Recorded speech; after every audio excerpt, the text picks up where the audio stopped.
Okay, so today we're going to talk about 10.2, the ellipse and the hyperbola. And we're not going to go too crazy into each of these. These will both be kind of a light topic. We'll kind of see how to work with the standard form, work with the one centered at 0, 0, and then, do a little bit of shifting and so on.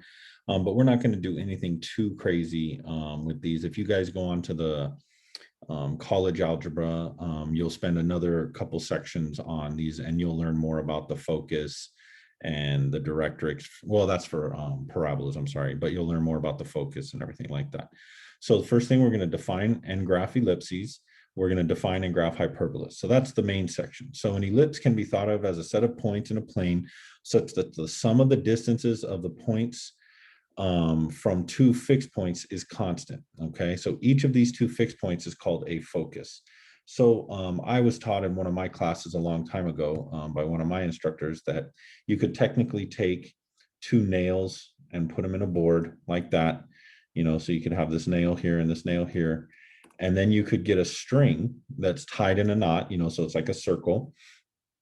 And so you would have it kind of taut right here. And then the string would be like, let's say like that. And then you would just drag it around and you would keep it tight. So what you would end up doing is you would end up creating something called, just depending on the length, I can't draw it all as you can see, but you would get something called an ellipse. Okay. So these are called the focus, or foci for plural. Okay. And that's how you could build it. This would be the center of the ellipse, the distance midpoint of these two foci. Okay, so that's basically how you could build one yourself if you wanted. It's just kind of a cool shape that you could build like that with a piece of string and two nails and a board. But we're going to focus more on the finding the center and graphing it. And again, we're going to do kind of the basics of an ellipse and the basics of a hyperbola. Okay, so we have an ellipse that is centered at 0, 0. So this would be the most basic of ellipse. Okay, where you have x squared over a squared plus y squared over b squared equals to 1. So the key with an ellipse is you want it equal to 1. Remember, with circles, it could be equal to 1, that's fine, but we didn't need it to be equal to 1.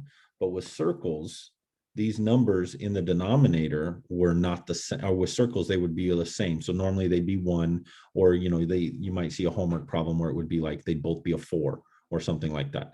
So, I mean, I guess you could say an ellipse with the same denominator in both of these would technically just be a circle. Okay. But again, don't overthink it like that. The one thing is, for an ellipse, because this is an addition sign, we don't really care if the A is here and the B is here or vice versa. What we care about is which one is larger. Okay, so like if this were 3 squared and this were 4 squared, then the y-axis would be the major axis and the x-axis would be the minor. So, and you'll see when you graph it, it'll make a lot of sense, okay? So they say that the center would be 0, 0 because there's nothing up here with the x squared or the y squared in the numerator, okay? The x-intercepts are a comma 0 and negative a comma 0. But again, you'll see that even if it's not centered at 0, 0, it's still, usually pretty nice to find the x-intercepts. It's not super easy all the time, but it's not too bad. And the y-intercepts are 0b and 0 negative b. And again, this is if it's centered at 0, 0, like right here. Okay, so let's look at this basic one. All right, so we see that a is 4. So I'll write it over here on the side. X squared over 4 plus y squared over 9 equals 1. So notice these are different. Okay, and it's equal to 1. So this is in our standard form. We have our x squared and we have our y squared, so we're good. So what we do now is we need to rewrite these. X squared over 2 squared plus y squared over 3 squared equals 1. Okay, so what we're going to do is, in relation to the x, we're going to start here at 0, 0. So we know our center is 0, comma 0. Okay, and we're going to walk to the right 2 and to the left 2 because this is 2 squared. So I'm going to go 1, 2, and put a point. Right? I guess I don't need those two. So I'm going to walk 1, 2, and put a point. Then I'm going to go left 1, 2, and put a point. Okay, so I'm just trying to show you how they got their graph. Now for the y, because the y is 3 squared, we're going to walk up 1, 2, 3, and we're going to walk down 1, 2, 3. And then we connect the dots and we get our ellipse. So notice in this section, we're not really spending too much time on the foci. Okay. Again, that will be in the next class you take. They'll spend a lot more time talking about the foci and you know, how you can also work with that and the formulas for that. We're not going to spend too much time on that. For us, we just kind of know the foci will be like here somewhere and here somewhere. Okay, because they'll be equidistant from on the major axis. But again, we're not going to go too crazy into that. So this will be 2 and this will be 3. The center is 0, 0. Okay. So now if you look on the x-intercepts, we can see that the x-intercepts are pretty obvious. Okay. So this is -2, 0 and 2, 0. The y-intercepts once again are pretty obvious. This would be 0, 3 and 0, -3. So yes, you could memorize this and, you know, memorize the x-intercepts, but normally you can obviously see from your graph what you're getting yourself into. Okay. And again, that's what this section is about, is learning how to graph them by hand from scratch. And, you know, not dealing with the overly complicated problems. Now let's see how they got this graph of an ellipse. Okay. So let's take a look at this. Well, first thing we notice is this is not a 1, and there is a plus sign in the middle. So that's a good positive sign. Okay. So this is probably an ellipse, but in order for this to be a 1, I have to divide this by 36, this by 36, and this by 36. So that's going to leave me with x squared over 9 plus y squared over 4 equals 1. Okay, so when we do this, once again, we want to rewrite it. So this would be 3 squared plus y squared over 2 squared equals 1. So notice once again, now this time the x has the bigger value. So the x is now going to be the major axis. So I'm going to walk to the right on the x-axis. Oh, and once again, you know, this is, if you want to think about it, this is x minus 0 squared, and this is y minus 0 squared, right? So once again, the center is at 0, 0, because there's nothing up there with the numerators. So we have a center of 0, 0. We have, let's see, we're going to go over 3, 1, 2, 3, put a point. Over to the left, 1, 2, 3, put a point. We're going to go up 1, 2, and we're going to go down 1, 2. And then we connect the dots. And this is how they drew their ellipse. Okay, and again, I'm just getting this information from right here and here, from our A and from our B. And you can once again see that this is the x-intercept. So it would be -3, 0. This would be the other x-intercept. This would be 3, 0. This would be 0, 2 for the y-intercept. And this would be 0, -2 for the y-intercept. So it's like I said, once again, it's pretty straightforward. Kind of the key for us was to recognize, because this wasn't 1, we had to divide by it. And because these numbers were not the same, our A and B are not identical, it's not a circle. So a couple things we really want to pay attention to is we need a 1 over here, and we need a plus sign in the middle, and then we need these numbers to be different. Okay, the 9 and the 4, or whatever it may be from problem to problem. Okay, so now let's work with a circle that is in standard form, but the center is h, k. So again, everything's going to work just like before. So when we were dealing with parabolas, when we're dealing with circles, remember this told you how much to shift it. Okay, but everything else is going to behave the same of what we're used to working with. So let's look at this third example. Okay, so let's see how they got this picture this time. So what do we notice right off the bat? Well, we notice that this could be 3 squared. We notice this could be 4 squared, and this is 1, which is good. So we don't have to divide by anything. So I know instantly, you know what, I didn't leave myself enough room. So let's put center right here. I know instantly that my center is taken from here and from here. Remember, it said h, k. Okay, so here's my h, here's my k. Just like before with parabolas, just like before with circles, we take the opposite sign. So this would be 1, +3. So that's how they went over 1 and up 1, 2, 3. That's how they got their center. That's 1, 3. That's their center. Okay. So now from there, they now are going to use their A and B. So which one's the major and which one's the minor? So right here, we see 3 is smaller than 4. So that means the y-axis is going to be the bigger. We're going to go up 4. So I'm going to go 1, 2, 3, 4. And I'm going to go down 1, 2, 3, 4. So it feels very similar to a circle, actually. Then I'm going to go 1, 2, 3, put a point. And I'm going to go negative 1, 2, 3, put a point. And again, I just got that from here. All right. So now we see that if I just draw these lines, I connect the dots. Okay. So once again, it's not too bad. Okay. We don't, how do I say this? We don't want to overcomplicate it right now. Now, you know, if the problems get worse, you know, you could end up completing the square or something like that. But again, in this course, we're kind of just going to stick to some of the basics. There might be one in your homework where you have to complete the square, but in general, this will be kind of what you're working with. We're just trying to get an intro into ellipse and hyperbola in this course. Now, hyperbola is a little different. A hyperbola is a set of points in a plane such that for each point in the set, the absolute value of the difference of the distances from two fixed points is constant. Once again, those two fixed points are called focus or foci. The point midway between them is called the center. So again, for our class, we're going to really focus, I shouldn't say focus, we're going to really concentrate more on the center and how to graph it. Okay. So once again, standard form. However, you notice that right here, we have a negative sign. We still have it equal to 1, but right here we have I'm sorry, not our minus sign, not our equal sign. We have a minus sign right here. So we still have equals to 1, but this time, instead of having a plus like circle and ellipse have, this time we have a minus sign. That is kind of a telltale sign of a hyperbola. Okay, so I'm going to show you how I learned to graph it. The book might have a bunch of different ways, but I'm going to show you how I learned to graph it. Okay, so I learned to graph it with something called the asymptotes.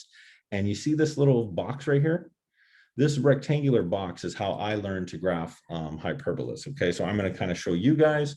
And again, we're not going to spend too much time on this other than learning how to graph it from scratch, how to find the asymptotes, and how to build this rectangle. Okay, so let's see here. So first things first, we notice that this could be x squared over 3 squared minus y squared over 6 squared. Now we know it's equal to 1, okay? So now here's the big deal, okay?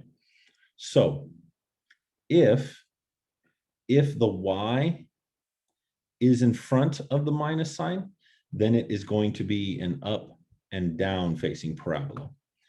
If the x is in front of the minus sign, so it's x squared minus the y squared, then it will be a side-to-side parabola. So that's how you can tell. So I guess we could call this a vertical, even though that's not really exactly how you would describe it, vertical. Did I say parabola? Hyperbola. And then if we had x squared over a squared minus y squared over b squared equals 1, this would be called a horizontal hyperbola. Let me see. I thought that they had this in the notes, but maybe they don't do it. Yeah, they don't. They do it for the other one, but not for the base one. Okay. So I'm going to show you the asymptotes. I'm going to show you how you find them and everything like that. So what we do is let's take our drawing. Oops, that's pretty bad.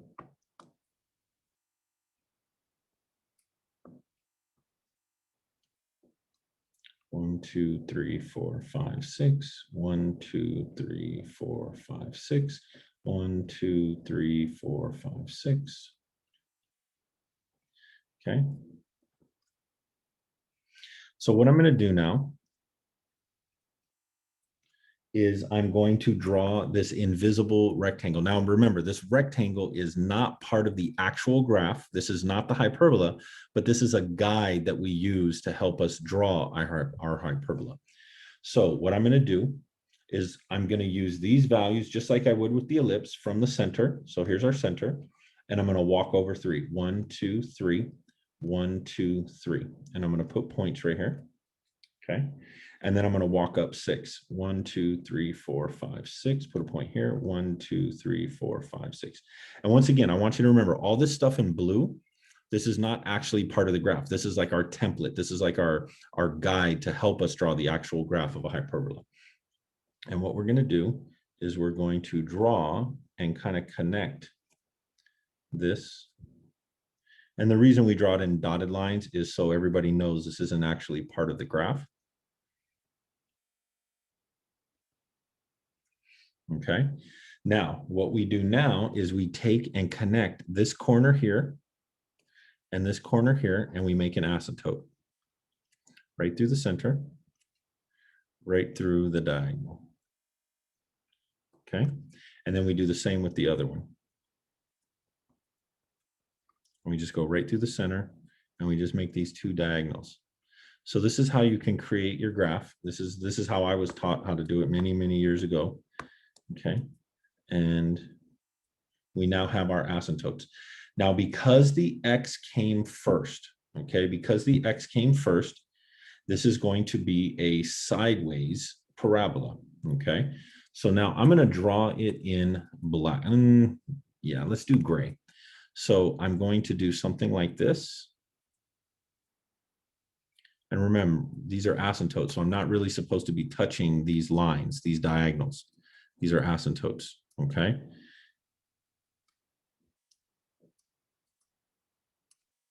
I'm just doing the best I can to try to draw it. Okay.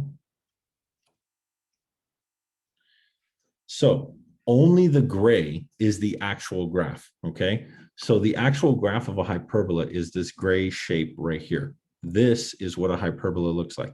But all of the blue, all of this box is what we use to give us a guide on how to draw it, okay? So this is how you can draw a hyperbola, okay? So, and it's a sideways facing one or a horizontal hyperbola because the X came first, okay? So here's a little bit better drawing of it. Now notice they didn't draw the box, but that's because they're using a computer program. The computer program can draw the box. See, I'll fill it in right here. This is exactly what we did, right? And see here, they have their asymptotes right here. Okay, so they have their asymptotes. So let me follow up with my notes real quick. So we see that the x-intercepts, if we wanted them, so the x-intercepts, if we needed them, would be at -3, 0, and +3, 0. Kind of has a very similar feel to what the ellipse would do, right? And then we also have the y-intercepts would be none. It doesn't cross the y-axis, right? So none. All right, now if it was the other way, if it was the y squared first minus the x squared, then you would have y-intercepts, but you would not have x-intercepts. I mean, that's if it's centered at 0, 0. Notice here's the center right here. If they adjust it and we do shifts and stuff, well, then you can have different types of x and y-intercepts. So the asymptotes, oops. So the asymptotes,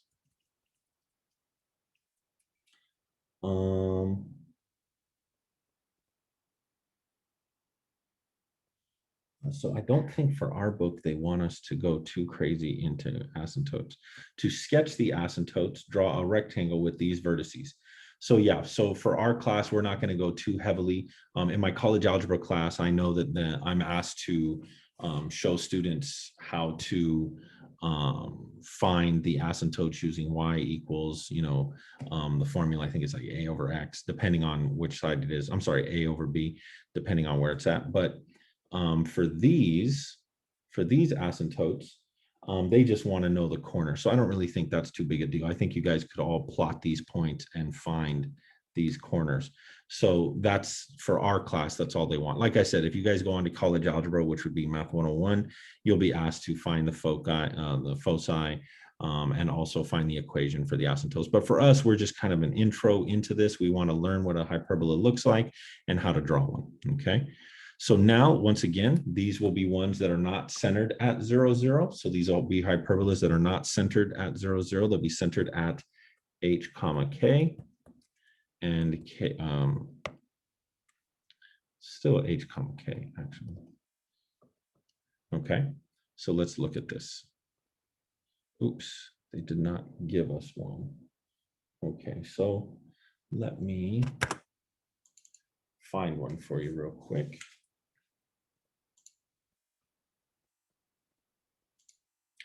So we can work with this example.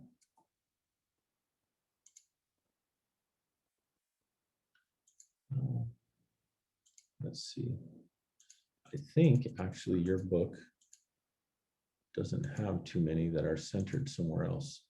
Okay, so yeah, I think we're actually done then, you guys.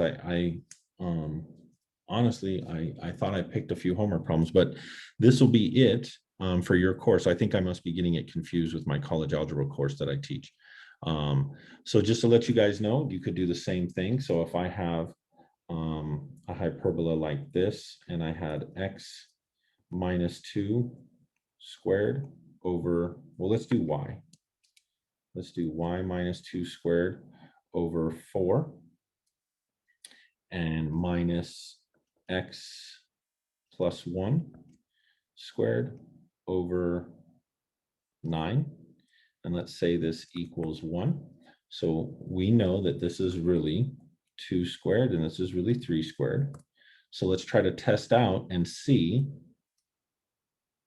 if we can make one of these. So let's see here. So the first thing we want to do is we want to double check we have it equal to 1, right? We have a the y squared is first, so we know this is going to be an up and down or a vertical hyperbola, and we have a minus sign. So let's do, we have a center of 1, negative 1 comma 2. So this is my y coordinate, or I'm sorry, this is where I'm getting my y coordinate from, and this is where I'm getting my x coordinate from. Okay, so let's see here. Let's move it to the left, negative 1, and then let's move it up, positive 2. So that is my center, okay? Now from there, we want to go up 2. So 1, 2. You know, let me put this in red. So this will be up 2, and then we'll go down 2, 1, 2. And then we'll go to the right 3. So 1, 2, 3. And to the left, 1, 2, 3. Okay, so let me just kind of fill this in a little bit. 1, 2, 3. 1, 2, 3. Okay, so now I can draw this little box.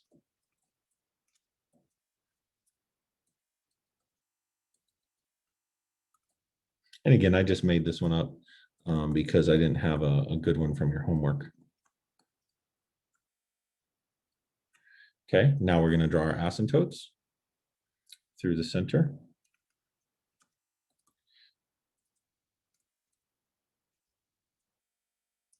And then let's go here.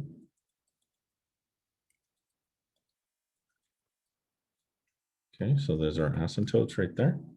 And now let's draw our actual parabola. Now, because the y was first, it's going to be facing like this. So we're going to do that. I didn't draw that too good, but I think you guys get the idea.